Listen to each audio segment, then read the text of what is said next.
Hey, what is going on, you guys? Luke Wynn here. Hope you guys are all having a fantastic day. And as always, remember high hopes and low expectations.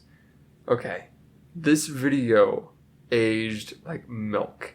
It aged terribly. In less than 24 hours, at least when I'm recording this new video that you're watching right now, in less than 24 hours, this video has aged terribly, or according to some people out there, because there's been a deal breaker for a lot of people on Gotham Knights. I've seen people everywhere canceling their pre-orders. I've seen people on Twitter posting about it. I've seen people on the Gotham Knights subreddit even, which is kind of embarrassing when your own subreddit for the game is kind of turned on you. I've seen people in the Gotham Knights Discord where all those reactions with the middle fingers and the angry faces, which is not very good, and it's caused a storm. And Slickmoff put up a poll, and I'm sorry for using this, but I just had a 6 a.m. shift today, and I just got home, so I haven't had time to make my own poll. I would usually make my own. Normally I would make my own, but we can just slap my name on it and call it my own. You know, I'll just steal this poll. Sorry, not sorry, Colby.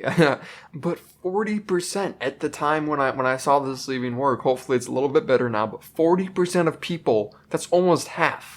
All right, it's almost half. 40% of people are saying it's a deal breaker that this game is going to be locked at 30 FPS on the Xbox Series X, Xbox Series S, and PlayStation 5. The PlayStation 5 and Xbox Series X, it is locked at 30 FPS. I'm going to be honest, before I even go any further, I just want to let you guys know I'm not negative, and that I want to be overall a positive channel. And don't worry, I will share some positive stuff in this video.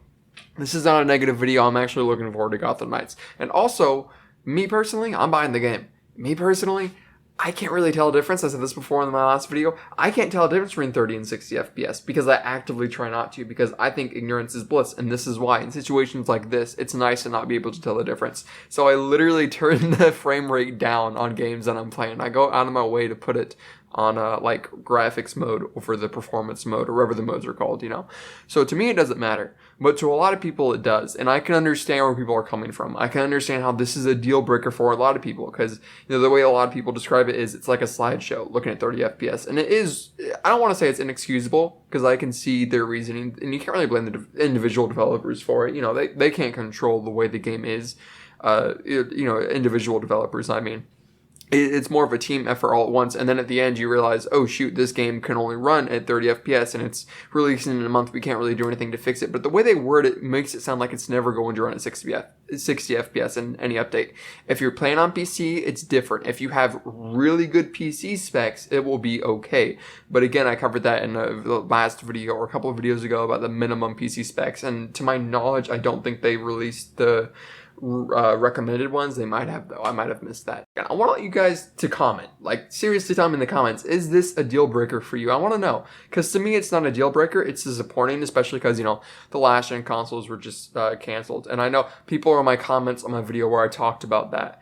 Well, first of all, when it first happened, I made a video on it, and I said I was glad they were canceled. But recently I made a video voicing my concerns, and that was one of the concerns, just because the last console generation was canceled so soon. I'm like, can it even run properly? You know, and now I'm definitely, and people were like, Luke, stop being so negative, even though I originally said I was happy about them being canceled. But it's still a concern about the game being able to run. And what do you know, within 48 hours of that video being uploaded and people criticizing me, saying that I was too negative, I was right. There are some performance issues on the PS5 and Xbox Series X. It cannot run at 60 FPS. Are there more performance issues? That's what I'm worried about. And that's what I'm concerned about. And that's why I made that video, because I'm worried that there are more issues below the surface that we aren't seeing yet, and that we're going to see when this game comes out. But as long as it runs fine and it's not a glitchy mess and it's playable, I'm okay.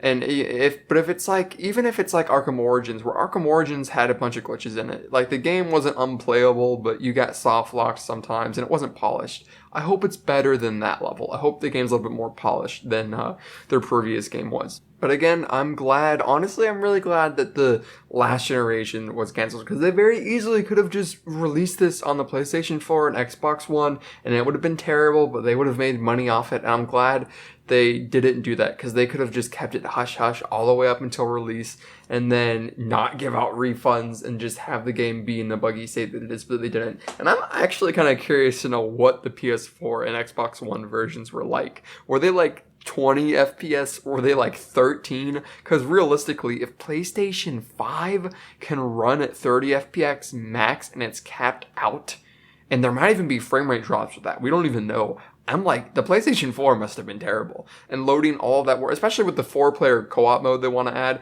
which, you know what, I'm wondering if that even would have been able, if they would have even been able to add that on the old console versions. That might be a plus of having only the new console versions. Do I think it's possible that this game could have released with 60 FPS? Yeah, absolutely. I think that, I don't want to say the developer team is incompetent. They're certainly more competent to me. I cannot make a video game. I don't know anything about that. But I just feel like, I haven't played the game yet, but I feel like they could have done a better job, because there's no way this game can't run at 60 FPS on a next generation console. There's going to be a lot of glitches in this game, and I'm not really blaming the developers for that. It's just, it's just the way the game was made. It was probably just the whole direction of the team just was off, and you can't really blame them for that. But it is bad as a whole. It's embarrassing, quite frankly, to only have a 30 FPS max. But then again, I don't care. It's not going to affect me. I'm just saying, for the general public and from things that I've seen everywhere, this is a deal breaker for a lot of people, and a lot of people are very passionate about this. And again, to me, it doesn't matter. I'm still buying the game, but are you buying the game? Let me know down in the comments below. Curious to know your opinions. If you made it this far in the video, please, like and subscribe. It really helps me out. Let's get to 2,000 by the end of the year. Can we get to 2,000 subscribers? That'd be amazing. And thank you for your attention. Stay awesome, y'all, and peace.